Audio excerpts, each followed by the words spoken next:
It's finally time for some land to be cleared.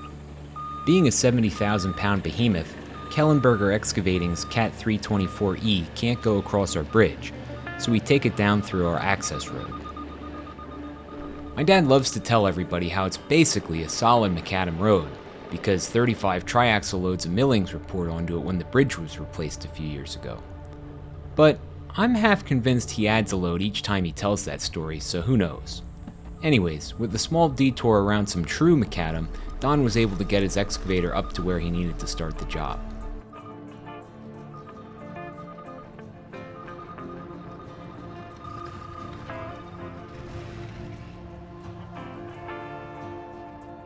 The plan here is pretty simple. We have a big hole in the terrain just off the section we wanted cleared, so my dad explained exactly what we're looking for here. Don will clear all the land down to dirt, throwing all the junk down into this area and collecting the logs that can reasonably be sold for lumber as to not waste dump space. The priority is clearing the land, so the logs to be sold aren't getting any special treatment really until they have been uprooted and on the ground. It's a mix of ash, hackberry, sycamore, pine, and a few walnuts. In the end, the ground just needs to be able to have a York rake run over it because we're just putting a food plot in the area you'll be seeing cleared in this video. Now that Don's clear on what is where, he begins making his path. I'll let the video and closed captions tell the rest of today's tale, so make sure you have them on for some more context. Enjoy!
And after the first day, Kellenberger Excavating has a big chunk of the trees uprooted and cut into manageable pieces.